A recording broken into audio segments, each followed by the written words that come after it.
বগুড়া শহর যুবলীগ নেতা ও সাবেক পৌর কাউন্সিলর পুলিশের তালিকাভুক্ত শীর্ষ সন্ত্রাসী আব্দুল মতিন সরকারকে গ্রেপ্তার করেছে বগুড়া জেলা গোয়েন্দা শাখার ডিবি পুলিশ। শনিবার রাত 11:30টার দিকে ঢাকা মোহাম্মদপুর বছিলা এলাকা থেকে তাকে গ্রেপ্তার করা হয়। বগুড়া ডিবি পুলিশের ইনচার্জ পুলিশ পরিদর্শক ইকবাল বাহার এ তথ্য নিশ্চিত করেছেন। তিনি জানান, মতিন সরকারের বিরুদ্ধে ডজন খানেক হত্যা মামলা ছাড়াও অস্ত্র মাদক আইনে একাধিক মামলা রয়েছে।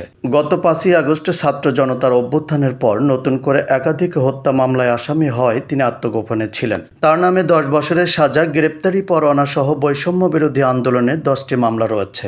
গ্রেপ্তারকৃত আব্দুল মতিন সরকার বগুড়া শহর যুবলীগের সাবেক যুগ্ম সাধারণ সম্পাদক ছিলেন। এ সম্পর্কে অতিরিক্ত পুলিশ সুপার হোসাইন মোহাম্মদ রায়হান বলেন, ধন্যবাদ। আপনারা সকলেই জানেন যে আমরা গতকাল রাত্রি 11:30টার সময় ঢাকার বছিলা এলাকা থেকে কুখ্যাত সন্ত্রাসী মতিন সরকারকে গ্রেপ্তার করতে সক্ষম হয়েছি।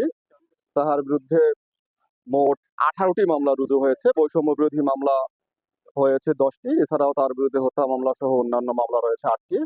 এছাড়াও তিনি দুর্নীতি দমন কমিশনের মামলায় 10 বছরের সাজাপ্রাপ্ত আসামি। তিনি বিগত সরকারের সময় সরকারকে প্রভাব খাটিয়ে যে দুর্নীতি এবং অন্যায় বা একটি রামরাজত্ব সৃষ্টি করেছিলেন, সেখান থেকে আমরা পরিত্রাণের আশায়, মানুষের সহায়তায়, সকলের প্রচেষ্টায় আমরা তাকে ধরতে সক্ষম হয়েছি। তাকে আমরা বিজ্ঞ কোর্টে হাজির করার চেষ্টা করছি, হাজির করাবো এবং তাকে বিচারের আওতায় নিয়ে আসতে পেরে আমরা পুলিশ বাহিনী আমরা গর্বিত।